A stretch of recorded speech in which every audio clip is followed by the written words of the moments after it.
Ladies and gentlemen, welcome to Sam Roberts Wrestling Podcast. Introducing your host from New York, here is Sam Roberts. Welcome to the studio for the very first time, Mr. Bob Backlund. Thank you very much, young man. Well, thank you for being here. You got a book out, Backlund, educating the people as to your whole story, your career, your life. It seems like you put everything into this book.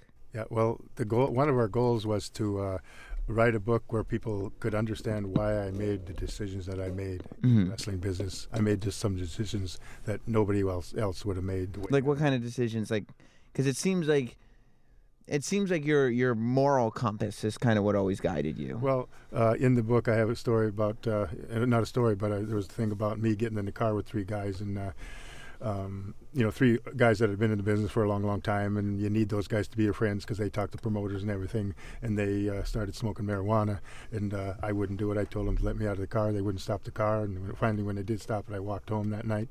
Well, that was, I said no, I wouldn't do it. I didn't dislike those guys, and I still don't, but I wasn't going to do what they were doing. I wasn't going to let them pull me down. I wasn't going to go down to their level, by the way. I was going to make them maybe come up to my level. Yeah. I learned something in 8th grade, and it's in the book, that made me be able to say no and get away with it. Yeah, I mean that's a pretty big step though as a young wrestler, because the locker room camaraderie is kind of a important thing, especially with all the politics that go on. This was one of the world's champions, one of the best guys ever in the business as a babyface, and they were both all on top. And but to me, making that bad decision was a worse thing than maybe not having them for my friend. Well, what if you had just said like, no, none for me, and just kind of sat there and let it happen, as opposed to saying, no, I got to get out of the car. No, I wanted out of the car. You didn't want anything to do with it. Now, didn't you worry though that even though you weren't going to... I didn't even know where I was. We were driving around. There was a bypass in Atlanta. We were driving around Atlanta. It takes an hour to go around Atlanta once on this bypass. And I didn't know where I was, but I wanted out of the car. I didn't want to be sitting in there breathing that stuff into my lungs. Right. Now, you worry about a couple things then. Immediately you worry, how am I going to get home? But then... I wasn't worried about that. How come? I wanted to get out of the car. That was it? I didn't worry about what I was going to do. Did that come back and hurt you? Like, was it like, oh, no, Bob's not cool, we don't want to... No. But see, I wanted. They finally stopped, and they didn't let me. They didn't stop the car when I wanted to and just jump out. They stopped they went to a club, and they went in the club. I walked home. I didn't know where. It took me till 8 o'clock in the morning to get home. My wife was crying. Yeah, she was crying. And well, what time was happened. it? So the match was over by 11 o'clock. So you would walk. You had to walk 6 hours, 7 hours. We were wrestling in Atlanta that night, and we lived in Atlanta. So she's expecting you home within a couple hours. When I told her what happened, and she, but she was, crying when I come home. She didn't, she thought something happened or whatever. Yeah. At that, because I'm usually pretty punctual, but I usually don't tell her what time I'm coming home. But she knew. I should within a certain range, 12 o'clock or 1 o'clock. Yeah. So she felt pretty bad. But and there's no cell phones. There's none of this. She was happy. She said, "Happy, you did the right thing." Yeah. So, but it took me forever to get. But and we never discussed that again. Who, you and the other wrestlers? Never. I didn't hate them. I just didn't want to be in the car. Right. So you didn't then turn around and take that out on them later. No. Like it was just like, this is your choice, not for me. No, I don't. Yeah. And I'm sure that, I don't know, I didn't get into the politics in the business, and I didn't schmooze with each guy, so I don't know. I imagine that got around the business pretty fast. Yeah, that you got to be. But so how do you end up kind of getting to the place where you are going to be the world champion without? Because that's the excuse everybody says. Everybody says, the business is done in the bar. And so people say that that's why they ended up, doing drugs or alcohol. Like, I've heard that from so many different wrestlers, that they said, well, I didn't do any of that stuff, but it's what you had to do to survive. It's what you had to do politically.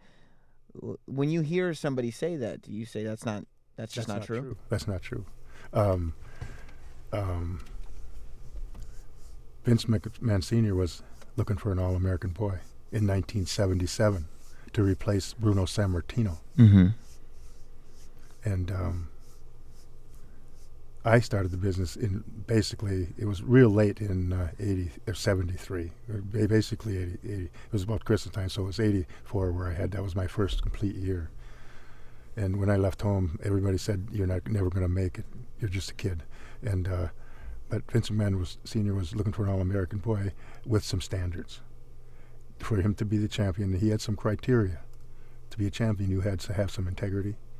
Outside of the school, outside of the ring. Outside of the business. I'm not talking in the ring. I'm talking out. You had to be reliable. You had to be somebody that could handle yourself against your opponent, just in case he wanted to take you on. Right. And so this is a guy. So if they spread that around the business, they actually helped me get to Vince McMahon. Right, because that's what he's looking for. He's looking for a guy that, number one, he can count on to not give him bad publicity, not do something stupid, and number two, he can still stand up for himself. He can still fight if he needs to fight. And that was timing. No, I was in the right place at the right time. 5 years later, it probably never would have worked. Well, where did you that sort of physical toughness and being able to fight and being able to wrestle and all that stuff? When did you start, or what? Well, I started fighting and getting beat up when I was in 7th grade. Was it one of those things where bullies were beating you up? So I got to learn how to beat these guys. I didn't call it bullying. I call it I was fighting. No, I didn't. I never. I got beat up every fight I was in. You did. Had more bloody noses, and but I was out. I don't know if you read the book, but I had a bad family home. Yeah. It was chaos and everything, and I'd rather go out and get beat up and have somebody pat me on the back than go home because of what was going on there. Right. And I went out for sports because I didn't have to go home. Basketball or wrestling, football, and track all year, so I wouldn't have to go home as quick. So this sort of like, and obviously this carried out through your wrestling career and everything, that you're a guy who has this focus on like what's your goal, and you don't let anything get in the way of that. Part of that has to come from like, I don't want to think about what's going on at home, so all I'm going to think about is what my goals are outside of it, whether it's athletics, whether it's school, whatever it is. Yeah. Well, you know what? I didn't have any goals in my life when I was in 8th grade, though. I was hurting bad. I was a really bad person. The teachers didn't like to see me come to school. I was going out drinking beer with people most of the night that were like 3 or 4 years older than me. I was about the same height I am now in 8th grade. Wow. But I wasn't. I was like 140 pounds. But so I got into it with the wrong group, and I found I had something in the book where something about peer pressure. Where I succumbed to it. And then I found out that they weren't really my friends in a bad way. I thought I was going to get destroyed in the way it happened. And I walked home from a nightclub one night, 7 miles. I was in 8th grade, and I was thinking to myself, how in the heck do you find out when you know you have a friend or not? When are they going to back you completely? Right. How do you know when somebody's going to do that? And I thought I had 10 or 20, 10, 15 people that were my close friends, and I would have did anything for them. And I found out that it didn't go both ways. Right. So that's the reason. Which is, by the way, I mean, when you have to deal with what you had to deal with at home, like you go and look for people that you can trust because you can't trust what's going on in your home life. When you find out that you can't trust. Now where are you going to go? Yeah. Absolutely. Yeah. But that was a pretty important decision because the people that were trying to talk me into drugs at that time aren't living. I'm still here. Who wins? Exactly. And even in the short term, who won? Like, it's not like you ever had you had a lot of success professionally. Oh yeah, in the business. Once I got to be a senior in high school, I was pretty much ready to go. You were. Now, was this when you're in high school? Are you like professional wrestling is where I want to go, or no. Amateur wrestling, and they find you through amateur wrestling? I was going to go to college. I went to college, and I was a very poor student. I just struggled through, but I had something in 10th grade. I had the 8th grade thing about peer pressure, and then I had a little thing in 8th grade too about not giving up. But then I found out in something when I was in 10th grade about hard work really pays off. And it was through wrestling. I was the worst wrestler in the in the district tournament in Minnesota at 154 pounds. I got beat right away, and I stayed and watched the regional tournament. Then I went to the state tournament. I watched the guy in the state tournament. He won the tournament at 165 pounds, and he became an idol to me. He was my age, and winning the tournament in Minnesota as a sophomore in that weight class was almost impossible. Right. And I looked at him and said, I want to do that. I think I can do that. And then things happened where I had a new coach that year, and he got us into weightlifting. So I found there was a person by the name of Ross Johnson that was going to school with me. We lifted weights together. Mm-hmm. I lifted weights with him for all that year, and I became a lot stronger. And this Ross Johnson was a perfect kid where I was the perfect loser. He knew everything about goals and everything. He wanted to play professional football and this and that. And he became my first friend after eighth grade. And this is a guy that you could trust. His name was Ross Johnson. Yeah. And then, and a tragic thing that happened to him is that by the time he graduated, he died of leukemia. I thought he would still be with me today. Wow. He was getting weaker, and I was almost like I didn't want to lift as much because he was getting weaker, and we didn't know why. He was eating the same, he was working out the same, but he started getting weaker. He couldn't lift as much, and we found out he got leukemia, and he passed away shortly after high school. And now, is that also when you decide not to take things for granted and realize that? No. That wasn't. But what I'm trying to get across is this: Kirk Anderson was his name, the guy that I idolized with. Sure. The next year came around. Yeah. So wrestling started. We have a tournament in my hometown in Princeton, Minnesota, and Kirk Anderson, this guy that I idolized, went to St. Francis, Minnesota. They were in the tournament. And the coach, and they have a seating meeting in the back room with the coaches, and they try to seat people that are good wrestlers to keep them apart. Anyway, Kirk Anderson's coach asked all the other coaches, is there somebody in this tournament that could give Kirk Anderson just a little workout? And my coach said, Bob Backlund's undefeated. And so Kirk Anderson's coach moved him up to 175, because I was wrestling 175 now, Mm-hmm. and he was still wrestling 165. They moved him up to 175. But just think, I was wrestling 154 the year before. Right. Do you know how much work I did that time? That time and that had to be insane. Yeah, it was insane. And then we went out on the mat, and I was in my hometown. The crowd was packed. It filled up the arena. I beat him bad. Wow. And I said to myself, hard work pays off. Right. I got a big reward from that. I bet you did. It made me drive myself every time. Yeah. And I learned a big lesson. Yeah. I was very excited. I got goosebumps right now. You do. I do. You remember that moment Yes, I do. as like, this is like, yes, it actually I works. beat the state champion. Yeah. I couldn't even get out of. I got beat right away in the tournament the year before. Right. Yes. You put on 20 pounds of muscle. Yes. And you came back and won the whole thing. And there's no denying that. I mean, that's the beauty about amateur wrestling is like it's two guys. I won that tournament. That was a tournament in my hometown. It Yeah. wasn't the state tournament. It wasn't this and that. But that's not what it was. It was about that tournament. Yes. Yeah. And that was the guy. But I beat somebody that won the championship last year. Right. And to me, that was a big reward for that hard work. Yeah. And enough recognition. And I never had people cheer for me. I had people boo for me most of the time. Even then? No, yeah, I never had any. That's the first time anybody ever cheered for me. It changed the way I thought, but it didn't make me a perfect person right away. No. I didn't become. But I was going in the right direction. And then do you start to realize, number one, you're capable of winning. Number two, there's something that you like about an audience? Yeah. But you know what, too? What? I got to tell you something. Please do. I thought I was ready for the world. Like you go, okay, I've won this tournament. I'll take on everybody. No. I thought I was ready to get out in the world and succeed. Yeah. Were you? I thought I knew it all. No. You didn't.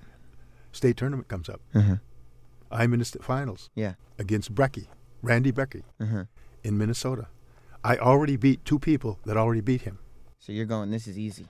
I'm going, this is easy. Vern Gagne mentions my name on TV that I'm going to win the state tournament. Wow. People around me in the newspaper said I was going to win. And what happened? Did you win? I lost bad. You did. You didn't win. I thought I didn't have to work anymore. Right. I thought it was going to be turned over to me. Yeah. I didn't know how important your mind was. I never prepared mentally for a match. I found out that if you aren't mentally ready and have your mind set in the right way, you're not going to get any place in whatever you do. I don't care if it's wrestling, football. I don't care if it's going out there and trying to make a good movie or trying to climb the ladder in a factory that makes cars. If your mind's got to be right. So what was a bigger lesson for you? The big victory or the big loss? the big loss. That was the bigger It hurt lesson. me bad. Yeah. I went down to the red dressing room and I got my shower and I came up and my parents and all the people, everybody was in the state. It was at St. Cloud State University in Minnesota, and everybody from my hometown. It was about 30 miles from my hometown, but everybody was there. And I looked at my mom and I couldn't face him. Really? I looked at him. I couldn't walk any closer to him. And I looked at all the people. I know tears started coming out of my eyes, and it hadn't happened yet. Mm-hmm. But I walked out of the building and I couldn't go to my parents. Wow. Because I felt so bad to let them down. But I let everybody down. I let, including myself. But you were more ashamed of yourself than anybody was ashamed of you. I was ashamed. Yes. Yeah. And I, they were trying to just make, but I couldn't handle that. I walked out of the building. I didn't know where I was going to go. I couldn't face them. And then I went with some, other wrestlers, and my mom said, just take care of him, make sure he gets home or whatever. Yeah. I wasn't driving the car, so, but anyway, that instance was the most important thing I ever learned. Not to take winning for granted? No, that your mind has Yes. to be set. I never let up after I had a match. When I had a match with somebody, I never asked what their name was. I never asked what their record was. I never asked where they were from, because all those things, if you're wrestling against a good guy, they're going to affect you. Mm-hmm. And if you find somebody doesn't have a good rec, that's going to affect you. I learned that you got to go out there and be able to fight every time you go on the mat. And you have to be at your peak. Yeah. You couldn't be halfway. You couldn't be three-quarters way. You have to be full bore, no matter who it is. And you have to make them prove that they can beat you. Right, and the trick is to be the best you, now, regardless of who's there with you. Is that right? Absolutely. So you're concentrating on yourself, and how do you be better than your last match? And it doesn't matter who the guy is next to you. No. Because once you're focused on him, he's already won. Yeah. Do you think that's what... I mean, I don't know if you follow MMA right now, but it's not dissimilar from what just happened to Ronda Rousey. Did you hear about what happened to Ronda Rousey? She's this female MMA fighter that just conquered the world. Yeah. She's knocking people out in literally 12 seconds. I mean, her last 3 fights, she's undefeated. Everybody on the news said she's going to win her next fight. She says she's going to win her next fight. She just went out over the weekend. She got kicked in the head and got knocked out. And I mean, and you could tell in the what she's said since then that she did not see it coming. It hurt me bad, and it hurt me for a long time. I couldn't remember my combination to my locker the next day in school. The next Monday, that was on Saturday. Just because you were psychologically so far off your game? Yeah. Wow. I couldn't remember a combination number, and it took me a long time. But it's the best thing that ever happened to me. Did you want to quit wrestling? No, it was the best thing that ever happened to me. But I mean, in that first moment, like when you're all messed up, and you at never, no point never did you want to quit wrestling. I was down, yeah, but I never out. thought about it. That was athletics and training is my lifeblood. Yeah. I'm here because of training and athletics. So let's go forward, and like you get into pro wrestling, and obviously you have the athletics down. But like the guy that you're in the ring with somebody like superstar Billy Graham, and you see this guy, and he's this this giant of a man, and he's cutting promos, and he's wearing tie dye, and this whole theatrical element that you come from this world of athletics, all American, good old boy. Did you ever feel like, oh, maybe I'm not cut out for this because I don't have that sort of theatrical feather boa thing about me? Well, I wasn't very, I wasn't as flamboyant as a lot of the other guys. Right. But I think there was something that is separate from that, and it's called hope. Mm-hmm. And people could hope that they were going to win. Right. People could hope that I was going to win, because no matter who I wrestled, they'd always say, I hope he can win. Because you're the guy that they relate to. You're the underdog. And there was always a chance that I could win. And even as it's tough to pull that off when you're the champion. For it to work, like you are already the champion, and people still have to be like, oh, I hope he can do it. And I guess that's what the appeal of Bob Backlund was. Yeah, and the Funks and the Funks, the William Terry Funk, Harley Race, trained me completely. And they trained me to be able to make your opponent better than he was. Well, what's that like for you to make that transition? Because obviously, like you say, you come from amateur wrestling where, like you just said, you're focusing on yourself. You want to be the best you. All that's important is you perform at your highest level. Now you enter into this thing where you can use your amateur background, but you're supposed to be making your opponent look just as good as you're making yourself look. Well, see, in professional wrestling, my goal wasn't to win. Mm-hmm. It was to entertain people at the top level, if I could. Right. Right. So now I'm not thinking beat this guy. I'm thinking, let's do what we got to do to get this crowd going. Did it take you a while to figure out that that's where it was, or did that click in pretty quick? No, you don't have that when you start in the wrestling business. Mhm. Nobody can teach you how to tell a story in a match, and build it and have a peak and go home. Right. Nobody. That has to be. You have to get in the ring with Terry Funk, Dory Funk, Harley Race, people that know how to do it, and that's why the territories were a feeding ground for the WWF back then. Mm-hmm. They developed this talent, and they'd send them up to Vince, Right. and teach them how to do this. But the Funks were very on the money as far as the matches, and they were very good to me, and they showed me everything and taught me everything that I needed to know.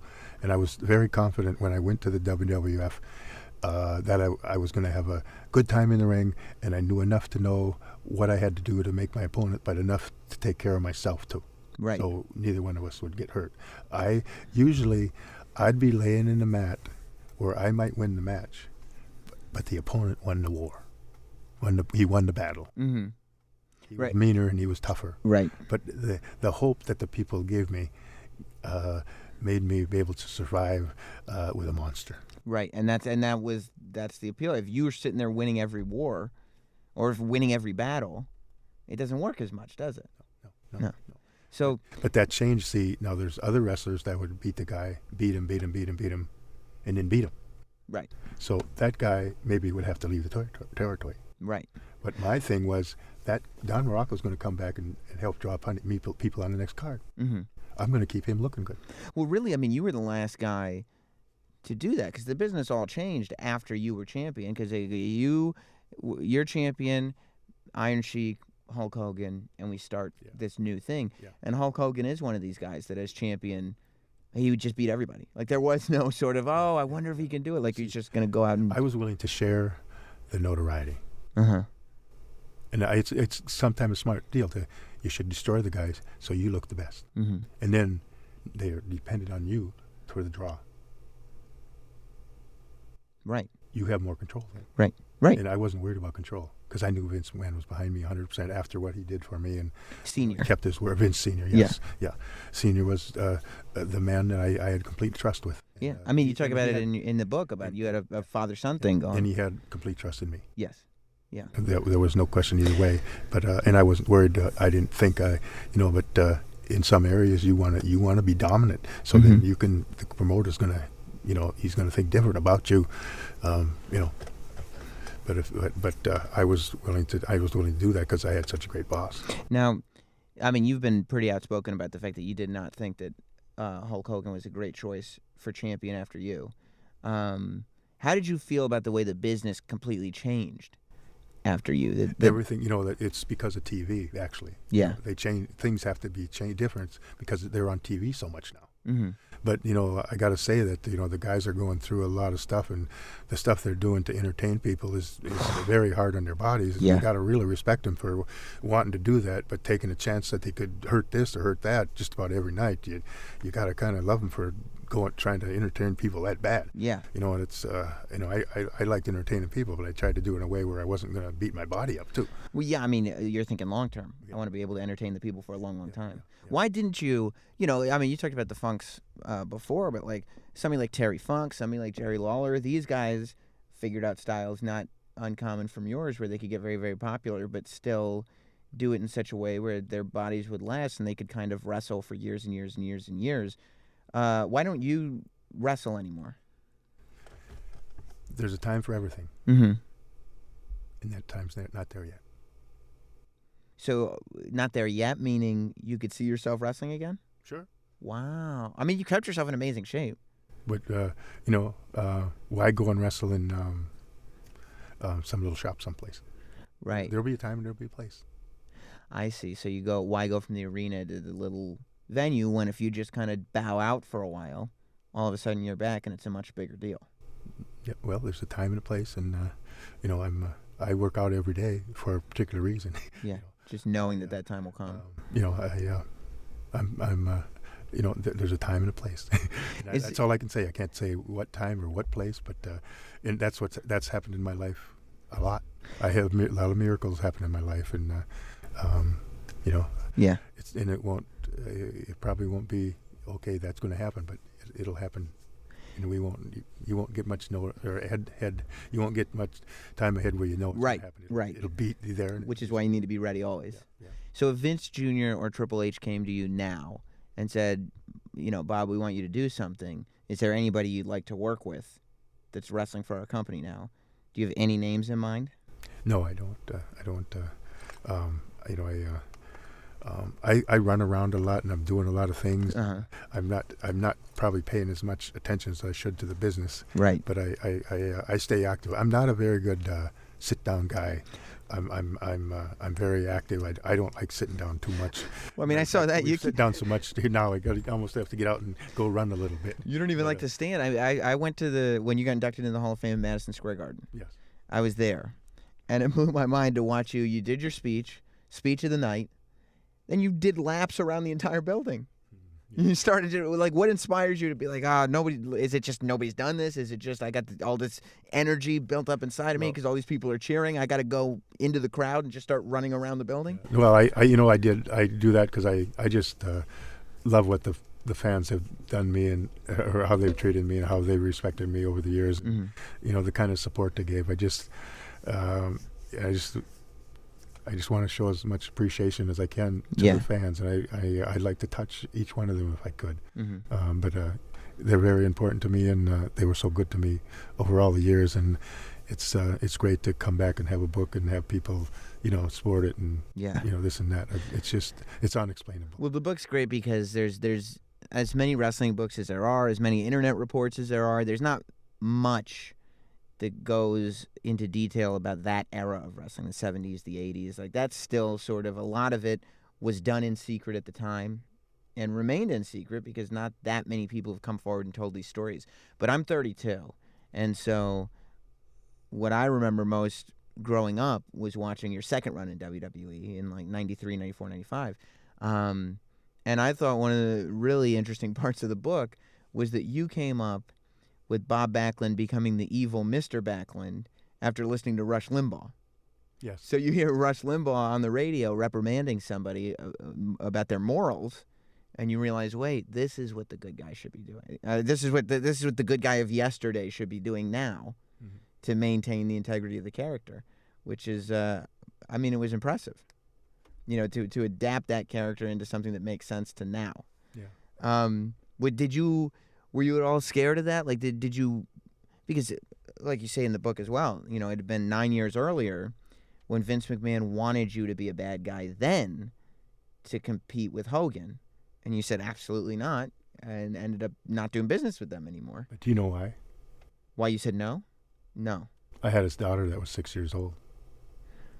Right, so you I didn't want to be to school and have her dad be hated because we lived in Glastonbury, for 6 years while I had a championship, and everybody, was patting her on the, talking, not a lot because she was in nursery school and stuff, but she was going to start first grade, and I just wouldn't do it. And then I was having Bob Backlund kids tournaments, and I was making other statements about you shouldn't do this, and you shouldn't get involved with that, and I didn't want to ever, go do something that would be against the things that I'm trying to tell other people not to do. Which is, by the way, rare for the wrestling business to look at what would be a great financial opportunity and say no thank you for integrity. But, it's the same scenario that you were talking about at the beginning of our conversation about having the guys in the car with weed and saying, no, I'm going to walk home instead. Maybe this will cost me, maybe it won't, but this is not what I do. So that's what you did because your daughter was 6 and you wanted your... You talked about money, but... if you don't have your health, what good is it? Mm-hmm. To maintain a healthy, good life is pretty important too. And when you say health, you mean physical health, mental health, yes, happiness, the whole deal. Yeah, an athlete has to have those same things. like we were talking about the mental part of it. It has to be your physical and mental. That's part of being an athlete. And if one of those things are a weak link, you got to get some good new parts, Right. Or learn something, or figure out a way to correct them. And but money's important in the world, but your family's got to be pretty important also. Yeah. We only had one daughter, but we had. I just felt it, and the Savoldi's, they always said how their dad was a big heel back in the day, and when they were in school, and they always told me that it was really miserable going to school. Mm-hmm. Well, I mean, it's a good reason. Yeah. It's a tough call, but my question is, when you did turn heel, and Mr. Backlund comes out, and all of a sudden, you've got all this charisma that we talked about, you being a little more mellow when you were the champion. All of a sudden, you're screaming at the top of your lungs. You're grabbing people like you are commanding attention, probably like never before. Are there people around you going like, "Where'd all this come from? Like, where was this guy? Like, did you know you had that in you? Did they know that you had that in you?" The thing was, they always said Bob Backlund could never do a promo. Yeah. But Vince McMahon wanted me to do an All-American Boy promo. Uh-huh. Was I doing a good All-American Boy promo? Some people say yeah. But, Yeah. To the guys in the dressing room, that wasn't entertaining for them. Right. But when I became Mr. Backlund, I knew I could, so I didn't have a problem with it. But I was very shy. That character brought me out. I probably wouldn't have done this interview today if I would have not been Mr. Backlund. Really? I would have never been able to talk. Well, I mean, you were already able to raise your voice a few minutes ago, and I do, but the Mr. Backlund character, I meant what I was saying. Uh-huh. I believed in it. I was. People asked me if I flipped off the deep end, but I didn't. I was just excited to say what I was going to say because it was the right things to say. Yeah. If you listen to my discourse, you'd say, "Yeah, that's right." But it was to dress it in the bad way, maybe. Right. With some, like I went to Vince and said, I want to agitate the plebeians because I built up a voluminous vocabulary. But actually, I'm just me. I don't not, But I was very intense with that character because I believed what I was saying. And the vocabulary thing we knew was going to work because Nick Bockwinkel before you had been booed out of buildings because he knew how to use great really big words. Chicken wing, and when I got the chicken wing, I went to act like I was crazier than heck. Uh-huh. Between the two of them, but most people have a hard time coming back and try to get successful on another character. That's right. And especially you, who's like Maria Menounos says that when she inducts me into the Hall of Fame, Uh-huh. and that was great having her do that. I've known her for a long time, and matter of fact, I went to a beauty pageant I think when she was in 11th grade. Uh-huh. yeah. So she's. Well, and it's great, and her and Kevin are huge fans of yours. But I mean, going back to that Mr. Backlund character and meaning what you say, as much as you love the fans, when you're at Madison Square Garden, Maria's introducing you. All the non-WWE personalities were getting booed. So Maria ended up getting booed introducing you, and before you even got into your speech, you reprimanded everybody in the audience. Well, when Maria got done, introducing me, and we had talked to her a little bit before I went out there, and she was had tears in her eyes a little bit. Sure. And I said, Maria, Mr. Backlund will take care of that. And he did. And it didn't make any difference to me whether it was going to be heel or babyface. I was ready to go. Right. If the people would have booed, I don't know how it would have went, but it would have went. It would have gone. Either way, it would have been perfect. Right. It absolutely would have been. I didn't know what I was going to say. I didn't have if I would have had a planned script, what am I going to do if they start booing? Right. Yeah. I'm going to have to go with it. So, and that's why I walked around a lot before I stared speaking. Uh-huh. Just trying to figure out where am I going. What are we going to do when we do this speech? Where are we going to go with it? I wanted to hear what they, I was listening to the crowd. Yeah. And that's what the beauty of doing Mr. Backlund was. Now, okay, I've got all this experience with people booing me as well as people cheering me, so I kind of know how to adapt to different styles of audiences. Do you know Vince Russo? I know of him. I don't know. I was with him the other day, and he was talking about a time I did a promo. And I had the microphone in my hand, and I'd bring the microphone up to my lips, and I would start to say something, and the people would start booing so loud that I'd just drop it down. I had a 5-minute interview and never said a word. I just brought the mic up and then brought it back down. It was for 5 minutes. It was the best interview I ever did. It's great. Yeah. Well, there's nothing more infuriating than I'll wait. all wait for you. Yeah, It's great. yeah. And there's timing is everything when you're speaking too. But nobody ever came up to me and said, "Geez, you can't do an interview after Mr. Backlund." Right, that was it. Nobody that was ever it. did. And what was great was that like a whole new generation of people know you for something completely different. Yeah. You know? Right. But you know what? Some people, I really like kind of being the all-American boy because That's your preference. Treating people how you want to be treated. And like in the back of the book, we got 18 things that can help you lead to a healthy, happy life. And money is not the biggest thing either. It's nice, but it's not health, and that is more important. Treating people right is more important. So yeah. And then I don't know if the people out there know, but I have a website. It's called BacklundEnergy.com. And if anybody's interested in purchasing the book, I do all the emailing myself. I put them in a package and I sign it for them and I mail it to them. That's great. BacklundEnergy.com. Well, go to BacklundEnergy.com. Get the book. Like I said, it's great. It's got all the stories of, and you tell the story about losing the title to Diesel and winning the title from Brett when you came back. But I mean, it's the big chunk of the book is that title run, which is still, I mean, legendary. Nobody really comes close. There's a few of you that have title runs like that, and because of the way the times have changed, you have to know. I mean, nobody's ever gonna come close to having the run that you had. The business would have to change completely and roll over to the way it was.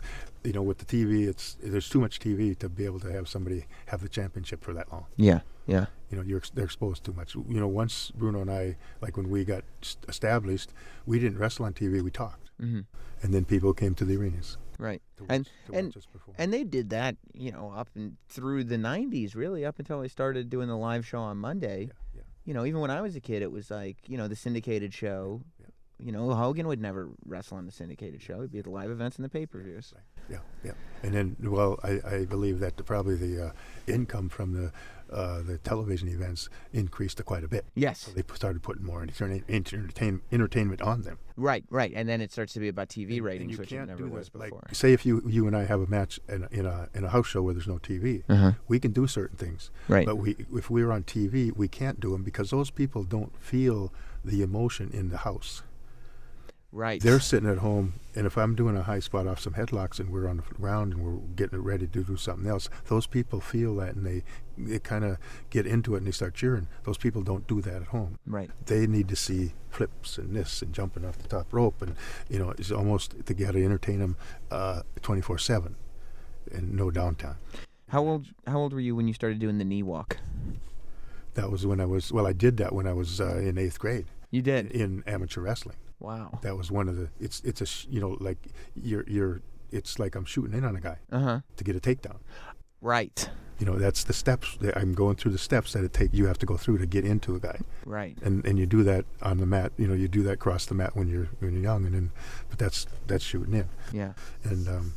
And you want to have good posture. You never want to have your body parallel to the floor when you're shooting in for a takedown. It has to be straight up and down, or otherwise you lose your strength and the other guy gets you. Yeah. But that I've done that all my since I was in 8th grade. But I was a very poor wrestler for a long time. Yeah. But losing, you get mad at yourself. But for young wrestlers out there, you learn something every time you lose, and make sure you do that. Because I didn't do it for a long time in my wrestling career, but I would have been a lot better if I would have started learning something. Ask the coach why you lost or what you did wrong, and then you fix something. That's how you get better, and that's how you climb the ladder of success in life, is to improve on a day-to-day basis. Yeah. Well, listen, everybody, get the book. Interesting stories, everything you ever want to know about Bob Backlund, and a lot of inspiration. A lot of, it helps people. You can get it at BacklundEnergy.com. You can get it where books are sold. Bob will send it to you himself. So, Bob Backlund, it's been a pleasure talking to you. It's my pleasure, and it's an honor to be here, and I love every minute of what I'm doing, and I'm very excited to have the book out there, and people, if you purchase a book, I have a website. You can email me, and I'll email you back and say thank you for the opinion or whatever. But and I do respect your opinion, and thank you very much for all the years of support. Hey, it's Sam Roberts. I hope you enjoyed that wrestling interview from Sam Roberts Wrestling Podcast. You can go to notsam.com to subscribe to that podcast. But I upload videos like that on this YouTube channel all the time. So if you don't already subscribe now. It's on the side of the page. I made it real easy. click the button. Subscribe to the page. Subscribe to the page.